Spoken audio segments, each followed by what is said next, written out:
Hi. Um, well, we all know that many authors have their paths or their inspirations, and this is the first time that I actually know about you, and I'm very ashamed to say that I haven't read anything of you, but you remind me of an American author, Douglas Copeland. I don't know if you know him. He Oh, writes a lot. Douglas Copeland. Douglas Copeland, Generation X. Generation X. Yeah. Yeah. So when you start talking about your book, the book that you have there, you remind sorry, you remind me of this author, Douglas Copeland, and he writes not exactly the same that you write about. He writes, for example, Generation X, the gap between the parents and their children and all that. So he has his own inspiration, his authors, the ones that he followed, and I wanted to ask you, which are your paths or your inspirations? I haven't read Douglas Cooper, although I spent some time with him, and he's very charming. And I think the similarity is probably because he read me. Um, uh, well, I find another thing about getting older is that your library gets not bigger but smaller. That you return to the key writers that seem to speak to you with a special intimacy, that when you read even a page of one of these writers for the first time, you just feel this is one writer for me. This is a writer whose every word I will have to read because they speak to you on a different level. Others you admire or are bored by, but these writers seem to awaken something in you. And those, for me, the twin peaks, like two mountains, are Saul Bellow and Nabokov. And then those two I go on reading and rereading.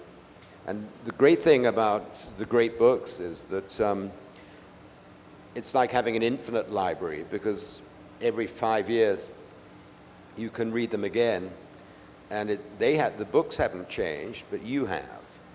And they seem to renew themselves and make themselves, transform themselves for you, so that you can never say you've read a novel. Nabokov always said, funnily enough, you can't read a novel, you can only reread a novel.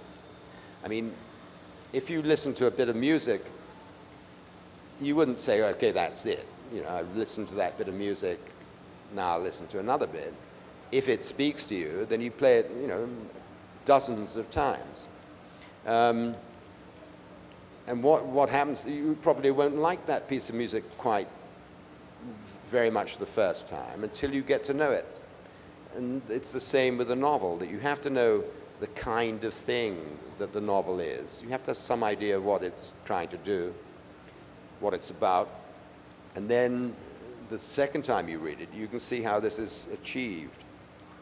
And when I teach literature, as I have done in the last few years, I always tell them, these would-be writers, and I don't do workshops, we just read great books. And I said, you know, when you read Pride and Prejudice, if you're a girl, don't identify with Elizabeth Bennet. And if you're a boy, don't identify with Fitzwilliam Darcy.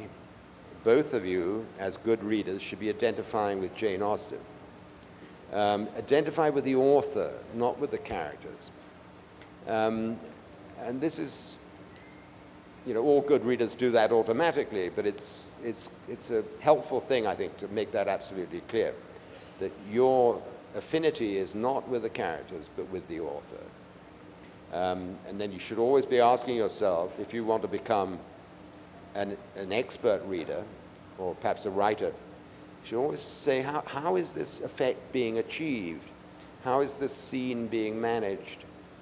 How is this being brought off?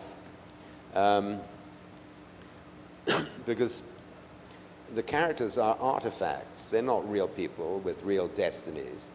And I know that feeling when you're reading Pride and Prejudice, even for the fourth time, where you feel definite anxiety about whether they're going to get married. And you know perfectly well that they do. And there's a slight sort of, you know, get on, come on, you know, kiss her. And I always used to think that there's only one flaw with Pride and Prejudice, and that is the absence in that book of a 30-page sex scene between Elizabeth and Darcy. Although, of course, that wouldn't have worked either, because... I finally realized why you have this feeling, how ardently you want them to get together. And this is the great achievement of the novel, is that here are two characters who are made for each other by Jane Austen. And it's such a perfect fit. You know, she's going to make him a little more relaxed, a little less stuffy, bring out the playful side of him. And he is going to make her not only rich, which, you know, let's face it, there is a sort of vulgar appeal of that, but he's going to make her serious as well as lively, perhaps curb her high spirits, but also, you know, they're going to, a marvelous osmosis is going to take place between these two people. And you can't, and it's so artfully done by Jane Austen.